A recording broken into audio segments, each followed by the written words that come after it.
Skoda Kylaq വീട്ടിലെ തന്നെ എത്രയോ നമുക്ക് നോക്കാം. Hi, welcome to chai with cars. So നമ്മൾ ഇന്ന് നോക്കാൻ പോകുന്നത് സ്കോഡ കൈലാക്കിൻ്റെ സിഗ്നേച്ചർ വേരിയൻ്റ് കേട്ടോ. അതാണ് most value for money variant. ഇതിന് പെട്രോളും ഉണ്ട് ഓട്ടോമാറ്റിക്കും ഉണ്ട്. അതിന് രണ്ടിൻ്റെയും കൂടെ ഒരു പ്രൈസ് ഡിഫറൻസ് ഒരു 1.5 ലക്ഷം രൂപയാണ്.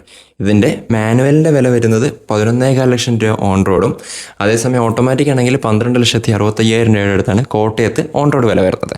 നമുക്ക് കാൽക്കുലേഷൻ എളുപ്പത്തിന് വേണ്ടി 11,90,000 നമുക്ക് കണക്ക് കൂട്ടാം.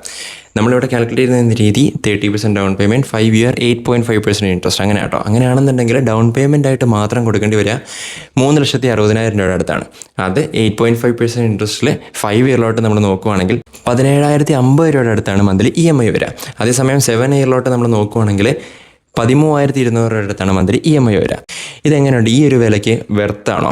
ഞാൻ പേഴ്സണലി ഒരു 85-90 1 ലാക്ക് സാലറി അല്ലെങ്കിൽ ഇൻകം ഉള്ള ആൾക്കാർക്ക് ഇത് റെക്കമെൻഡ് ചെയ്യുള്ളൂ. കാരണം EMI മാത്രമല്ലല്ലോ നമ്മുടെ എക്സ്പെൻസ് വരാം. നിങ്ങളുടെ അഭിപ്രായം എന്താണ്? ഈ ഒരു ബഡ്ജറ്റിൽ ഇത് വെർത്താണോ? കൈലാക്ക് എടുക്കാൻ ഉദ്ദേശിക്കുന്ന നിങ്ങളുടെ ഫ്രണ്ട്സ് ഉണ്ടാവില്ലേ, അവർക്ക് ഈ വീഡിയോ ഇപ്പോൾ തന്നെ ഷെയർ ചെയ്ത് കൊടുത്തോ.